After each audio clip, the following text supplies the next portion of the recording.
Maraming salamat, Mother Lily.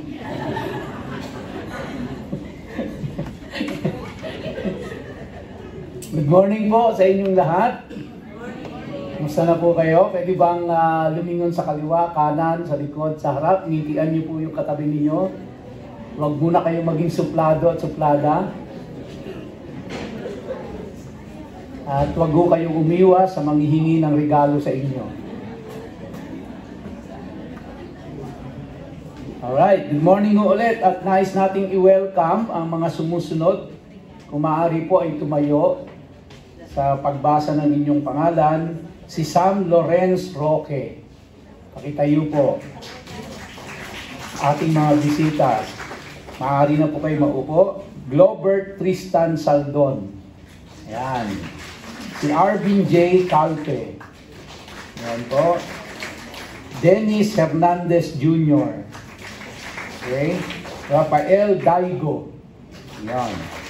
Jack Iman Hamulin. Si Eloisa Jean Melmida. And last but not the least, si Kenrick Rebong. Ayan. Mga bisita ho ata siya ni Ate Naida. Tama ba?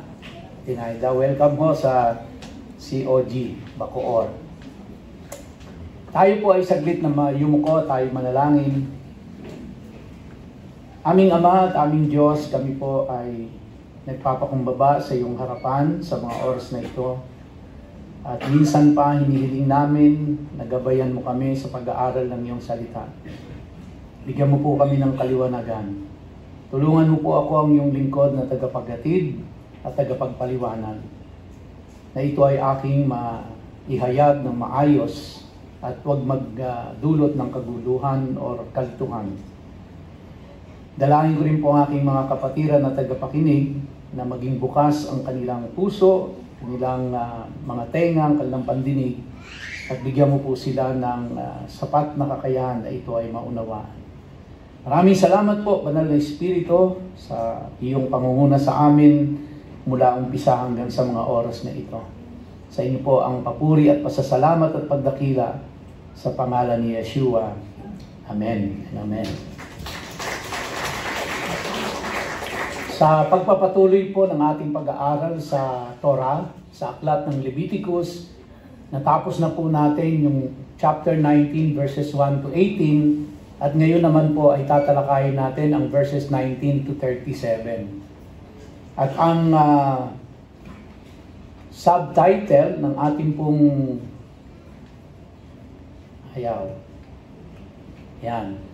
Practically Holy. Holiness applied in everyday life. Natutunan na po natin na ang holiness is something practical, something measurable, and it is commanded by God. Ipinag-utos, hindi isinuggest, hindi iminungkahi, ito ay iniutos ng Diyos. At nakita ho natin sa nakaraan nating pag-aaral na ang holiness pala ay madaling isagawa, kumbaga, dahil practical nga po siya, no? Sang-ayon sa napag-aralan natin. Now, let's move forward to verse 19 up to verse 37. Verse 19 says, "You shall keep my statutes." Ano po ba yung statutes? Yung mga law ng Diyos, yung batas, alituntunin, patakaran ng Diyos. At ang sabi sa kanila, "You shall keep my statutes." Meaning, it is mandatory. Kailangan nilang gawin. At ito po yun, bahagi ng practical holiness. "You shall not let your livestock breed with another kind. You shall not sow your field with mixed seed. Nor shall a garment of mixed linen and wool come upon you." Now, meron pong mga alituntunin ang Diyos which are similar dito po sa verse 19 na ito. At dito po ay makikita natin sa Deuteronomy 22, verse 5. Sabi po dyan, "A woman shall not wear man's clothing, nor shall a man put on a woman's clothing. For whoever does these things is an abomination to the Lord your God. Verse 9, you shall not sow your vineyard with two kinds of seed, lest all the produce of the seed which you have sown and the increase of the vineyard become defiled. You shall not plow with an ox and a donkey together. You shall not wear a material mix of wool and linen together. Nung ito po ay ibinigay ng Diyos sa bayang Israel, sila ay nasa wilderness. Naglalakbay sila papunta sa promised land. Kaya po, ilan sa mga alituntuning ito ng Diyos ay hindi pa applicable doon sa kanila habang nasa wilderness sila. Ang ilan po dito ay magiging applicable lang pagdating na nila doon sa promised land. At ito po ay ibinigay ng Diyos, mga 1 taon pa lang sila na naglalakbay sa wilderness pagkatapos nilang lumabas ng bayan ng Egypt. And it took them 40 years bago sila nakarating sa bayang ipinangako ng Diyos sa land of Canaan. Karamihan po sa mga original batch ay hindi na nakapasok ng promised land. 2 tao lang ang nakapasok sa promised land sa original batch. At si Joshua and si Caleb. Kaya second generation na ang nakarating sa promised land at sila na po ang magsasagawa nito, yung mga binasa natin. Now, sa bagong tipan ay mababasa po natin ang pangkaraniwang talata na nami-misinterpret dahil ini-interpret ng wala sa konteksto. At ito po ay ang sulat ni Paul sa 2 Corinthians chapter 6, verse 14. Sabi ni Paul, do not be unequally yoked with unbelievers. Madalas o ginagamit natin ito sa mga boyfriend-girlfriend relationship. Sinasabi natin, pag ang Christian ay magnonobyo or magnonobya at mag-aasawa, dapat ay kaparehas niya ng pananampalataya. At kadalasan, ito yung sinasabi natin. Do not be unequally yoked with unbelievers. Pero nung isinulat po ito ni Paul, hindi yun ang context niya. Ang context ni Paul dito ay yung binasa po natin kanina sa Leviticus at saka sa Deuteronomy. Wala pong context si Paul dito ng boyfriend-girlfriend relationship. Iba po yung context ni Paul nung sinabi niya itong do not be unequally yoked with unbelievers. He was basically referring to Leviticus and to Deuteronomy. And sabi niya dyan, for what partnership has righteousness with lawlessness? Yung po yung nagbibigay sa atin ng tamang context doon, no? Nung sinabi niya, do not be unequally yoked with unbelievers, ang context po nun is, for what partnership has righteousness with lawlessness, or what fellowship has light with darkness?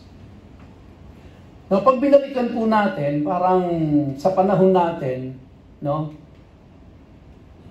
Isipin po natin, sabi diyan, you shall not let your livestock breed with another kind. So, ibig sabihin, hindi pwedeng ipag-breed ang magkaibang hayop. No? Kung baga yung pong baka ay hindi pwedeng ipag-breed sa kabayo. To exaggerate. Pangalawa po, sabi, you shall not sow your field with mixed seed. Hindi pwedeng may buto ng pakwan, may buto ng milon, may buto ng kalabasa, magkakasama sa isang bukirin. So, yun po yun. Pangatlo po, nor shall a garment of mixed linen and wool come upon you. So kung ang kasuotan ay wool, huwag mong sasamahan ng linen. Huwag mong sasamahan ng cotton. So dapat kung wool, wool, kung linen, linen. At ang sabi ng Panginoon, na ito ay abomination. Sabi po sa Deuteronomy 22, a woman shall not wear man's clothing. So ang kababaihan daw po ay huwag magdamit ng damit na panlalaki. Of course, sa panahon natin ngayon, hindi naman ganito ang kasuotan nila. Iba po yung kasuotan nila. Kaya po ito ay kukunin natin sa konteksto nila. At sila ay nasa 14th century BC. No, 14th century before Christ. At nasa wilderness sila nito, papasok sila sa Canaan. Now we have to understand the context behind all of this. No, hindi yun natin siya pwedeng i-interpret ng ganyan lang, nang hindi natin kinukonsider yung kultura. At ano ang dahilan ba't binibigay ng Diyos sa kanila ang mga alituntunin ito? Tandaan niyo po, nung sila ay galing ng Egypt, papunta silang Canaan. Kung natatandaan niyo doon sa nakaraan nating pag-aaral, ang sinabi ng Diyos sa kanila, huwag niyong pamamarisan yung inyong pinanggalingan at huwag niyong gagawin yung ginagawa nung inyong dadatnan. Kaya dapat maging kakaiba kayo sa kanila. Okay? So, at ang sabi diyan, nor shall a man put on woman's clothing. Walang cross-dressing. Hindi pwede. Diba? At ang sabi ng Diyos, for whoever does these things is an abomination to the Lord your God. Kasuklam-suklam sa Diyos yan. Again, ulitin ko po, we have to understand the cultural context. We cannot be so dogmatic about it and interpret everything literally without considering the very context kung bakit ito ang mga alituntunin ng Diyos sa kanila. But of course, we can learn a lot of principles dito. Sa verse 9 ng Deuteronomy 22, you shall not sow your vineyard with two kinds of seed. Kasi po, practically speaking, kaya ay hindi pinagbabawal sa kanila yan. Halimbawa po, yung buto ng ubas at buto ng orange, itinanim mo na magkatabi sila. Ang nangyayari po daw dyan, yung mga ugat niya sa ilalim, nagmimix sila kasi masyadong malapit. Now, hindi po yung ubas ay biglang magmumukhang orange. At yung ubas, yung orange ay magmumukhang ubas. Yung ubas-ubas pa rin, yung orange-orange pa rin. Pero dahil po meron daw nagkakaroon ng yung mga ugat nagsasama-sama sa ilalim, naapektuhan yung quality. Naiiba yung lasa. Hindi siya masarap kainin. Kaya daw po pinagbabawal yan ng Diyos sa kanila. And then kaya sabi diyan, lest all the produce of the seed which you have sown and the increase of the vineyard become defiled. Naapektuhan pati yung kung siya ay nagiging malago, mabunga, at malusog dahil doon. And then you shall not plow with an ox and a donkey together. So isang ox at isang donkey, ilalagay mo sa isang pamatok, tapos sila ay magsasaka. Bakit to? Kasi magkaiba daw po ang function ng donkey at ng ox, at magkaiba ang kanilang mga behavior. Kaya hindi sila pwedeng pagsamahin. Ganito kadetalye ang Diyos sa kanila, no? You shall not wear a material mix of wool and linen together. Binasa natin kanina sa Leviticus. And then here comes Paul. Do not be unequally yoked with the unbeliever. So, kaya sa 2 Corinthians chapter 6, ang pinanggagalingan ni Paul ay yung pong sinabi sa Leviticus at sa Deuteronomy. So, in other words, ang nais na iparating sa kanila dito ay dapat magkaroon ng respect for God's distinction. Now, kapag pinilit po nating sagutin ang katanungang bakit, hindi ho tayo makakasumpong ng kahit anong kasagutan. Bakit hindi pwedeng pagsamahin ang linen at saka ang wool? Pag hinanapan ho natin ng sagot yan at ang tanong ay bakit, wala ho tayong makikitang kasagutan. Dahil hindi isinulat yan ng Diyos para sagutin ang bakit, kundi isinulat ng Diyos yan para ipakita ang pattern. Kaya natatandaan niyo po yung sinabi ko sa inyo noon, na kung tayo ay mag-i-interpret ng Biblia, at ang ating tatanungin ay laging bakit, hindi ho tayo makakasumpong ng sagot. Dahil nung isulat ng Diyos yan, hindi niya yan isinulat para sagutin ang bakit. Isinulat niya yan para maging pattern. Kaya yung po yung sinusundan ni Paul nung sinabi niya yon, do not be unequally yoked with the unbelievers. Ang sinusundan niya po doon is the pattern which is in the Old Testament na i-respect ang distinction na inilagay ng Diyos sa kanila. Kaya kung tatanungin natin bakit hindi pwedeng ang donkey at ang ox ay magkasama sa pamatok, wala pong explanation tayong makikita diyan. Bakit ang babae hindi pwedeng magsuot ng kasuotan ng panlalaki at ang lalaki hindi pwedeng magsuot ng kasuotan ng pambabae? Wala ho tayong makikitang kasagutan diyan. Dahil ang ipinakikita po diyan ng Diyos ay pattern.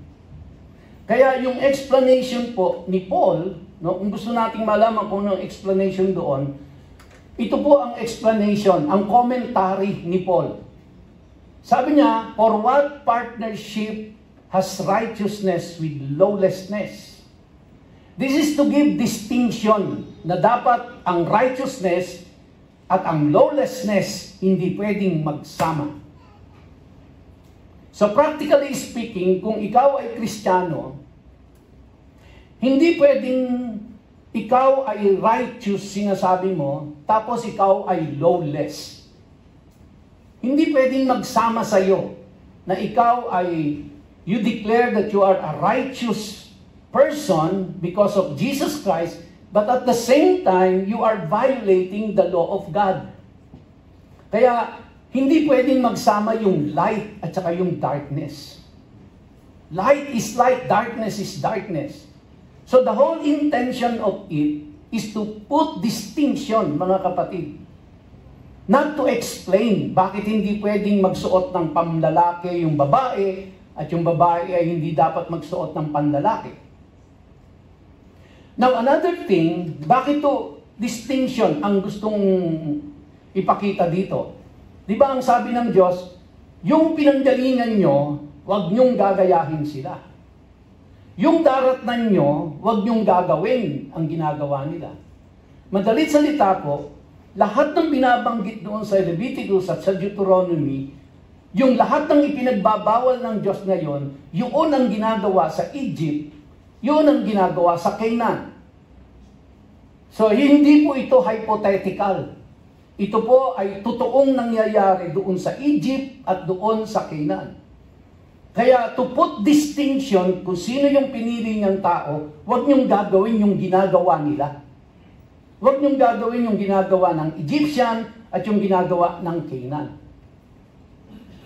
So, put it in the modern perspective po, mga kapatid.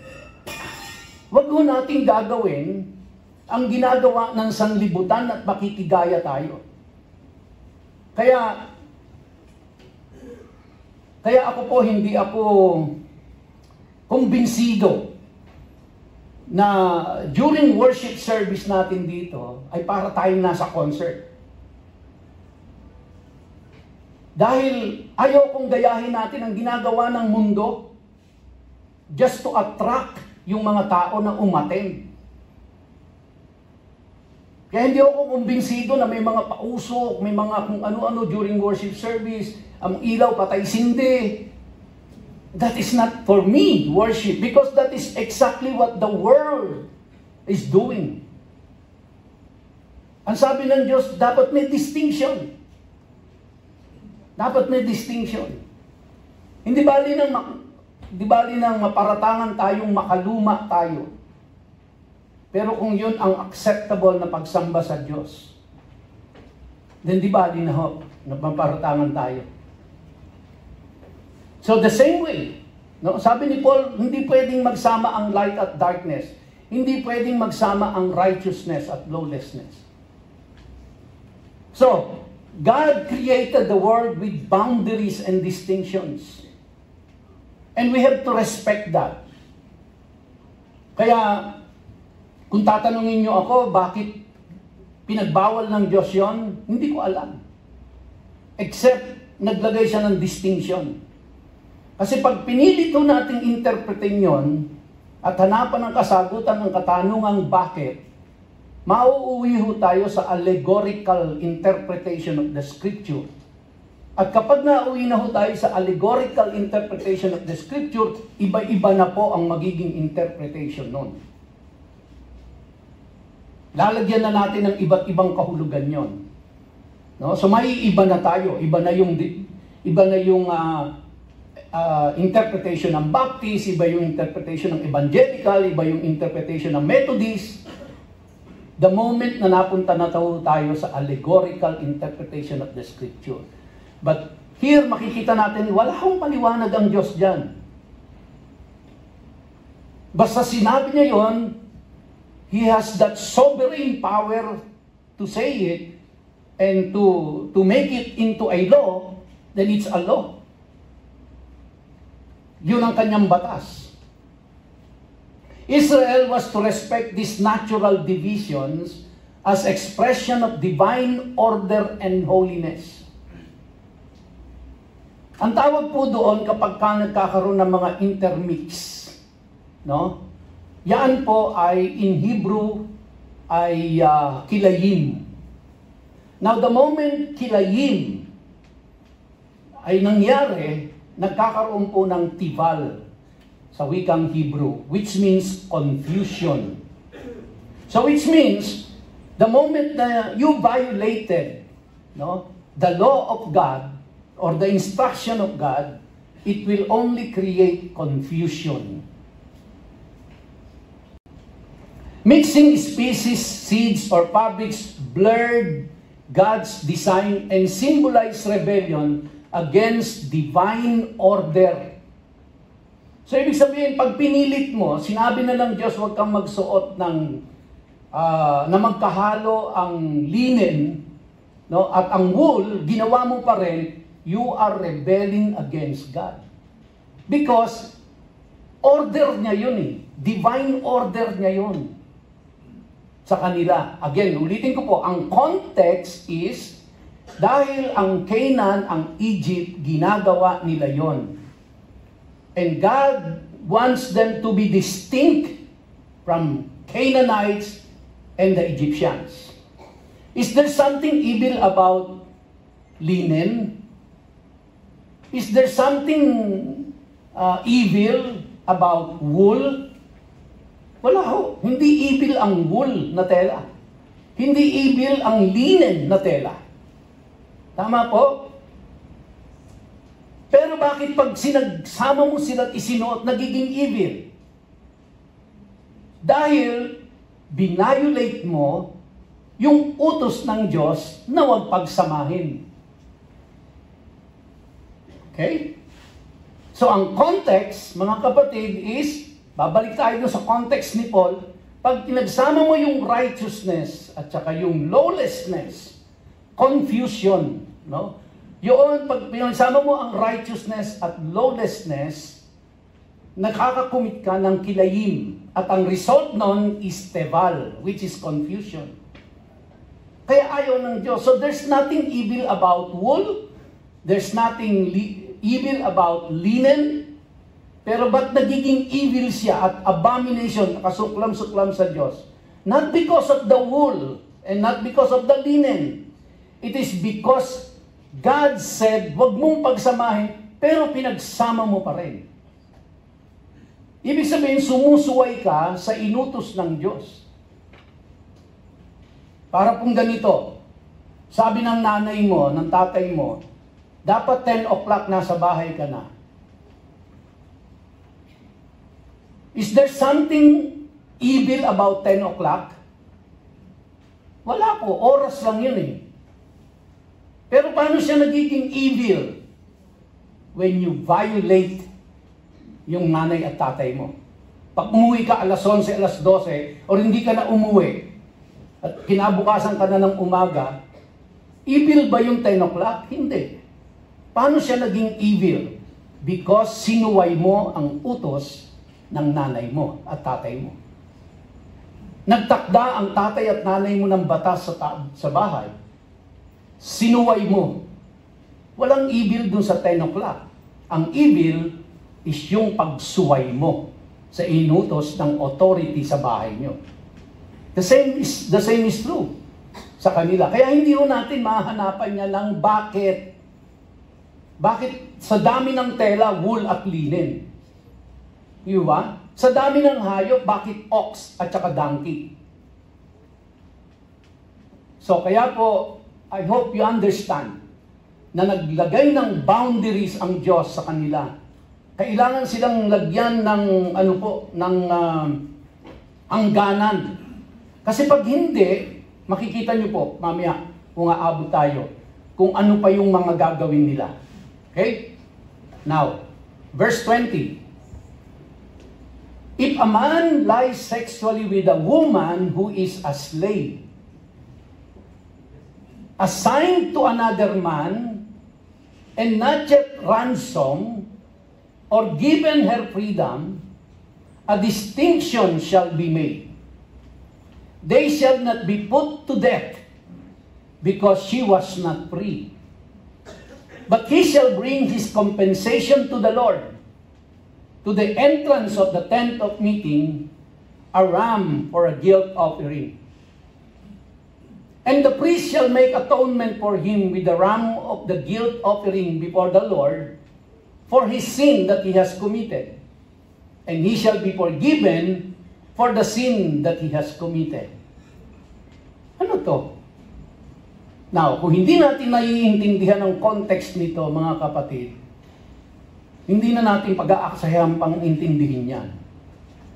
Kasi walang, pag tinignan natin, parang out of this universe na, outmoded na siya, no? Sabi diyan, if a man lies sexually with a woman who is a slave, nakipagtalik yung lalaki sa isang alipin, na, sabi diyan, assigned to another man, na may boyfriend. Yung alipin na yon, na babae, may boyfriend siya. Pero mayroong isang lalaki na na-attract sa kanya at nagkaroon sila ng pagtatalik. Sabi diyan, at yung babae ay hindi pa nararansom or hindi pa siya free dahil slave siya, a distinction shall be made. Ganito po yan. Kunin natin ang context. Noong panahon po nila, again, 14th century BC, legal, moral, ang tatay, ibenta ang anak niya na babae. Legal po yon at moral yon. Pero, ang context po nun, yung tatay ay may malaking pagkakautang at hindi siya makakabayad. Ang gagawin niya, yung anak niya, na bata pa, ibebenta niya para maging slave. So pag ito ay binili na po, yung nakabili siya na yung owner. Okay? Now, ang kondisyon po noon, bakit ito legal at bakit moral? Kasi walang pambayad yung tatay sa utang at wala na rin siyang ipapakain. Wala na rin siyang, kumbaga, ipagpapaaral. Kaya ang gagawin po nung bumili, sisiguraduhin niya na ang binili niyang slave, now remember, ito po ay slave ng mga Hudyo. Hindi ito slave ng Egypt. Ibang-iba ang slave ng Egypt, ibang-iba ang slave ng Canaan. sa slave ng Jew, ng mga Hudyo. Yung nakabili doon sa batang babae, sisiguraduhin niya na dapat siya ay merong maayos na tahanan. Sisiguraduhin niya na dapat yung bata ay merong kinakain. Sisiguraduhin niya na dapat yung bata ay merong damit. Lahat ng mga basic needs niya kailangan maibibigay sa kanya.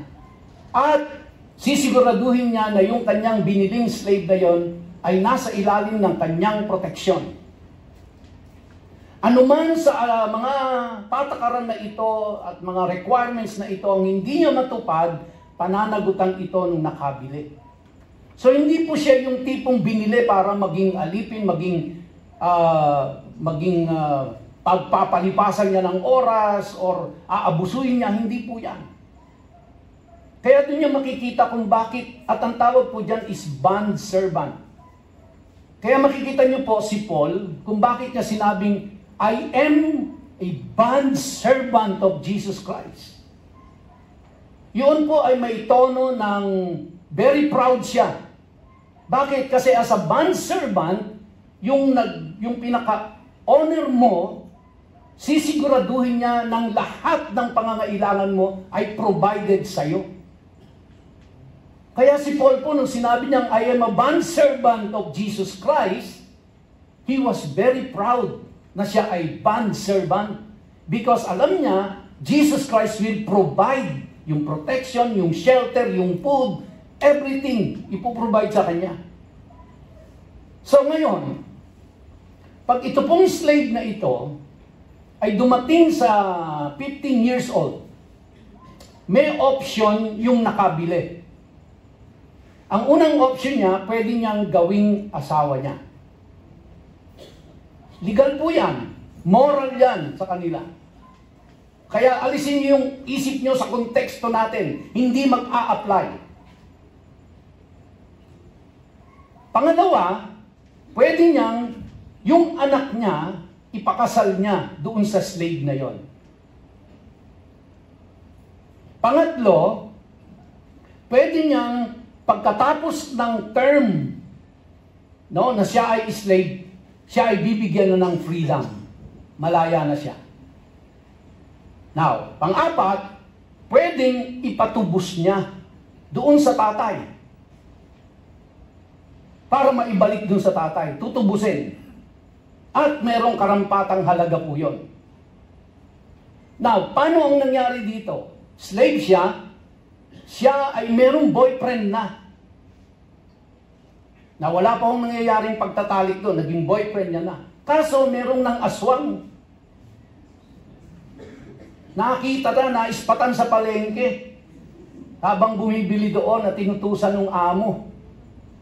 Niligaw-ligawan, inaswang, yung babae naman na tangay sa mga magagandang salita, na mga mabulaklak na mga pangako, nagkaroon sila ng pagtatalik.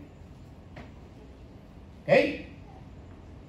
So, ang sabi po dyan, make a distinction or a distinction shall be made. Ibig sabihin, kailangan malaman kung ano ang nangyari, ba't nagkaganon. Ito ba ay deliberate na kasalanan or bunga lang ito ng kahinaan? Ano ang mangyayari po doon sa lalaki na gumalaw sa kanya? Una, hindi niya mapapangasawa yung babae na yon. Pangalawa, babayaran niya yung honor ng servant na yon. Pangatlo, babayaran niya yung tatay ng slave. Pang-apat, mag-o-offer siya sa templo. Sa madalit salita po, kung ikaw yung lalaki na ng aswang, napakamahal ng babayaran mo. Kaya, ito po ay deterrent para wag gumawa ng ganon. Kasi napakalaki ang involved na halaga dito. At yung pinangarap mong babae na inaswang mo, hindi pa mapapasayo. Okay? Kaya sabi po dyan, bakit they shall not be put to death? Because kailangan magkaroon ng distinction. Ano ba yan? Bunga ng deliberate sin or bunga ng kahinaan? Remember, 15 years old tong bata. Now, hindi natin alam kung ilang taon yung lalaki. So, it's possible nagre-range sa the same age. And so, you have to determine, ito ba yung natangay lang sila ng bugso ng kanilang mga damdamin? O talagang parang murder na pinagplanuhan nila ito? You have to make a distinction. Now, bakit po gano'n ang mga kondisyon? Dahil ang sabi diyan, because she was not free. Ibig sabihin, yung bata po, hindi pa siya binibigyan ng freedom nung nakabili sa kanya. Nasa ilalim pa siya ng pangangalaga nung nakabili sa kanya. Okay? Kaya ganoon yung mga patakaran. Nag-a-apply ba sa atin ngayon to? Hindi. Kasi yung tatay dito magbebenta ng anak niya. Di ba? Sabi sa verse 21, but he shall bring his compensation to the Lord. To the entrance of the tent of meeting, a ram for a guilt offering. Pinakamahal pa ang kailangan niyang ihandog diyan. Babayad siya dun sa owner, babayad siya dun sa tatay, babayad siya dun sa templo. At hindi pa mapapa sa kanya yung inaswang niya. And the priest shall make atonement for him with the ram of the guilt offering before the Lord for his sin that he has committed. And he shall be forgiven for the sin that he has committed. Bakit po? Ano ba yung dinala niya? Yung guilt offering, which is, yun po yung reparation offering. No, bilang pagbabayad utang, kumbaga, doon sa kanyang ginawang pagkakasala. Then anong mangyayari dun sa boyfriend? Automatic po yun, putol na ang relasyon nila.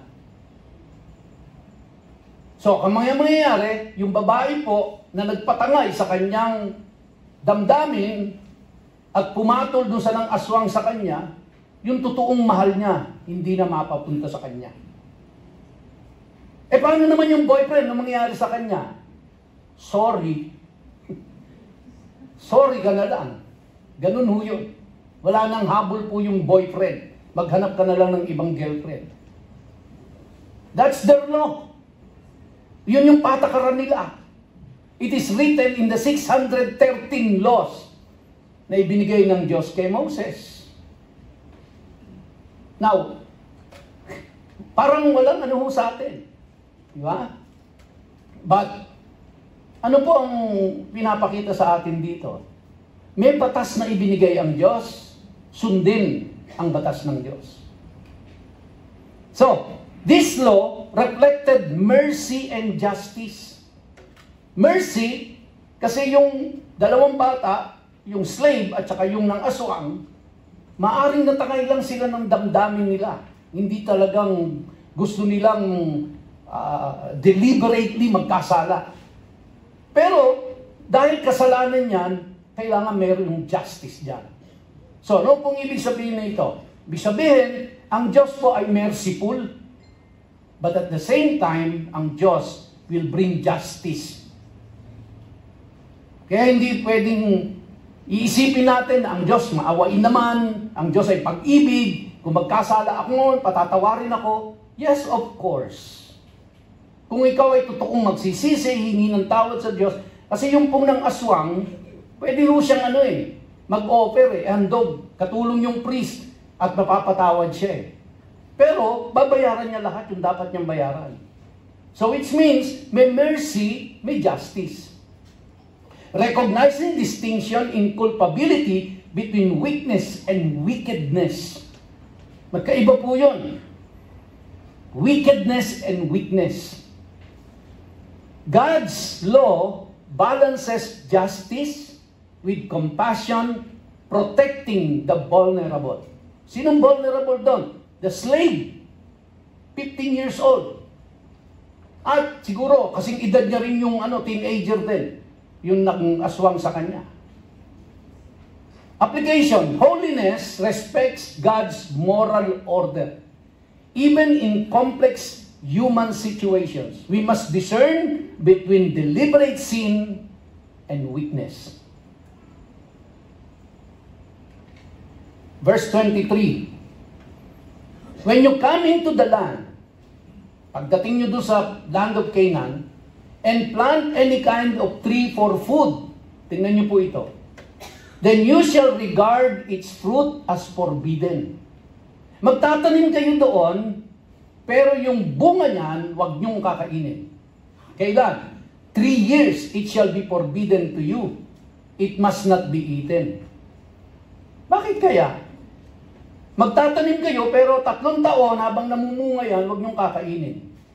Bawal. Bakit to? Kasi sa panahon na ito, tingnan niyo yung logic dito. Sa panahon pong ito, mga kapatid, ang ginagawa nila dyan, nagpuprune sila. Pinuprune nila yan, hindi nila kinakain. For 3 years, ganyan ang ginagawa nila. Bakit to? Kasi yung process of pruning the tree, kapag dating po ng ika-4th year, yung hindi nila kinain at pinrun nila, magti-triple-triple ang bunga nun. At magpapatuloy na yon taon-taon. Okay? So, during the 3-year period, pruning process sila. Titiisin mo, huwag mong kainin. Kahit nagugutom ka na, huwag mong kainin yan. Kasi pagkatapos ng 3 years, in the 4th year ng kanyang pagbubunga, babawiin lahat, sobra-sobra pa doon sa nawala, yung hindi mo kinain ng 3 years. And then, yung mga susunod na taon, puro na ho yun, masagana na ang bunga lahat nun. Magsasawa na kayo sa bunga niyan. Pero the moment na binayolate mo yun, on the first year na munga, nilantakan nyo na. Huwag kang umasang mamumunga na maganda yan on the 2nd year, on the 3rd year, on the 4th year, baka mamatay pa yan eventually. Why? Utos ng Diyos. Okay? Sabi diyan, pero ito po, tingnan nyo po, ito ang karugtong. And in the 4th year, all its fruits shall be holy. Sa ika-4 na taon, yung ibubunga niya, lahat ng bunga niyan, banal. Bakit po banal? Kasi sa ika-4 na taon, ang lahat ng bunga niyan sa Diyos.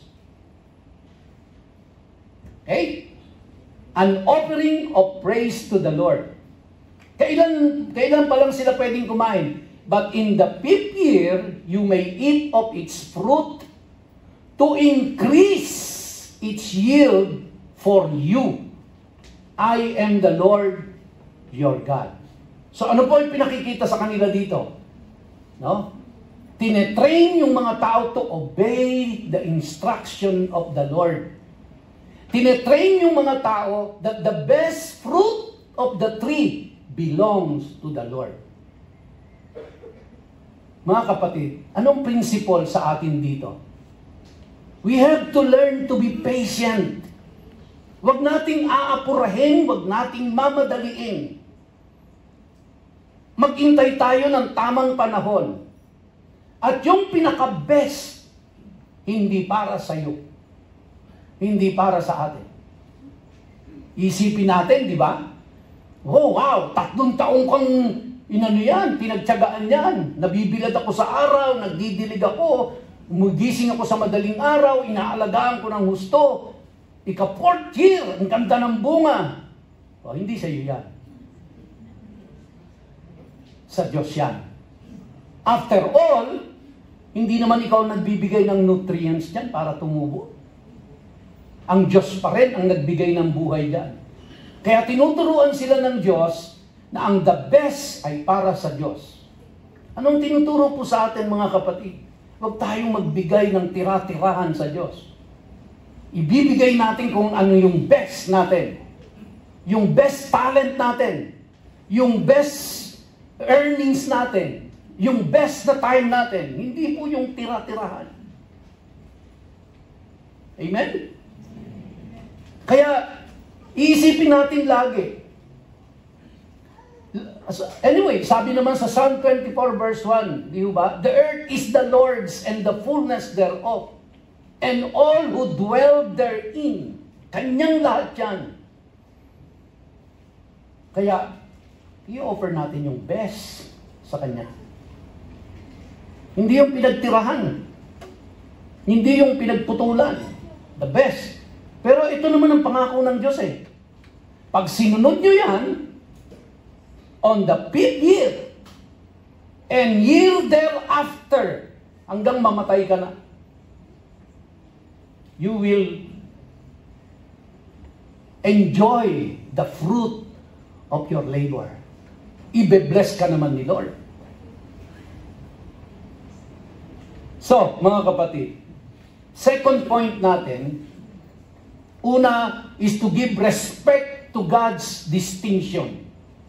Pangalawa po is reverence God's dominion. God's people must recognize His sovereignty in all areas. Work, worship, and relationship. So God is teaching them responsible stewardship. Remember, if everything in this world belongs to God, we are just stewards or stewards of it. Tagapamahala lang po tayo. At salamat dahil pinagtiwalaan tayo ng Diyos. No? The first fruits of trees were forbidden for 3 years. In the fourth, all fruit was dedicated to God. In the 5th year, the people could eat the fruit. This cultivated faith, patience, and acknowledgement of God's ownership. So stewardship begins with giving God the first and best. That's good stewardship. Giving God the best. Tayong paho ako. Verse 26. Inulit na naman ng Diyos ito, no? Sinabi niya to sa Exodus and our previous study, you shall not eat any flesh with the blood in it. Walang dugo. Bawal ang dinuguan. Kahit na may puto sa Goldilocks. Ano pa po? That's plain and simple. You shall not interpret omens or tell fortunes. Baka kayo po ay nagpupunta pa sa Quiapo at nagpapahula doon. Bumibili ng mga agimat.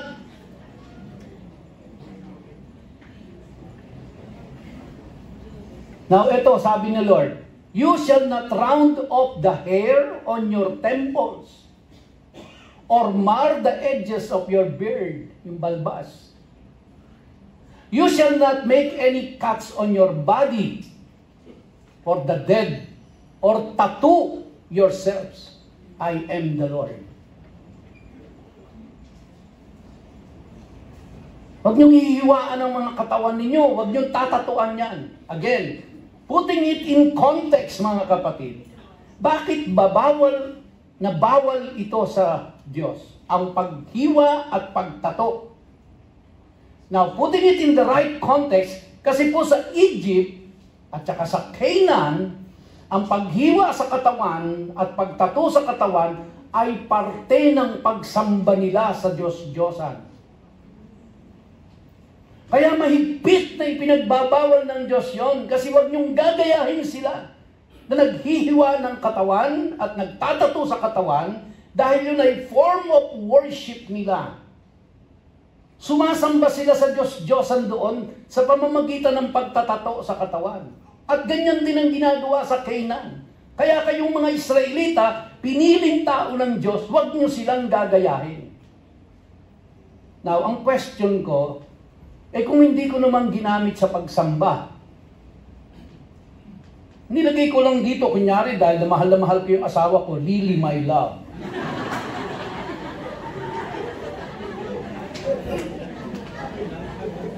No? Tapos may puso, diba, may rose, at colored pa. Sumusuway ba ako sa inuutos ng Diyos? Hindi ko naman ginamit siya sa pagsamba. It's a form of art. Ang sagot, hindi ko alam. Hindi ko alam. Pero para safe ako, wag na lang ako magpatato. Wag na lang. Di ba? Kaya ako po, kahit nung siraulo pa ako, nung kabataan ko, hindi ko talaga hilig yan, tatuan ako. Mga kapatid ko po, may mga tato eh. Ako hindi, ayoko talaga, kahit noong pa. Lalo ngayon, tumanda na ako ganito, tsaka ako magpapatato, tsaka ako maglalagay ng hikaw, di ba? Kasi yan eh, di ba? Piercing your ear, cutting your, ano. Pero iba ho kasi ang context niyan. Ang context nga kasi niyan is, ginagawa nila yon dahil sumasamba sila. Bilang pagsamba ho yun sa kanilang Diyos-Diyosan. Ganon din sa Canaan. Kaya kayong mga Israelita, huwag niyong gagawin yan. Bakit to? Bakit sinasabi ng Diyos yun? Kasi may tendency talaga silang gayahin. At ginaya na nga nila pagdating nila sa Canaan. No? So, dito ako magtatapos. Under God's reverence on God's dominion, sa verse 23 and 32 po, particularly in verses 26 to 28, pagan practices, again, pagan practices ho kasi yun eh, yung pagtatato at pag-ano, connected sa pagsamba kasi nila yun. Pagan practices sought guidance through omens, rituals, and tattoos, connected to idol worship and the dead. God's people were to reject this, trusting His sovereignty instead. Now, this is not a blanket prohibition. Take note. This is not a blanket prohibition against tattoos or haircuts, but a rejection of pagan ritual practices. Kaya nga po ang tanong ko sa sarili ko eh, kung halimbawa pinatatuan ko yung balikat ko, pinadrawing ko yung mukha ni Sister Lily dito at nilagyan ko ng puso na mayroong pangang nakatagos at nakalagay doon, I love you. Nagkasala ba ako dito? Di ko alam. Hindi ko naman siya ginamit sa pagsamba. Di ba? So, believers today must reject modern superstition. Ito ang ano po. Maaring yung tato, gray area. Hindi ako sigurado. Pero yung pong superstitions, yung pagpapabasa ng palad, ng baraha, ng pagbili ng agimat, well, yan po hanggang ngayon maraming gumagawa niyan, lalo dito sa Cavite, di ba? Pero ito ay mahigpit na ipinagbabawal ng Diyos. Dahil yan ay ginagawa ng mga tao sa Egypt, ginagawa ng mga tao sa Canaan. So bottom line mga kapatid, no? We must rely on Christ's atonement alone. So bottom line of everything that I have said sa umagang ito, no, mga kapatid, is practical holiness ang pinag-uusapan natin. And practical holiness involves obedience to God's Word. Now, obedience to God's Word means living in holiness. At natalakay na po natin yung iba pa.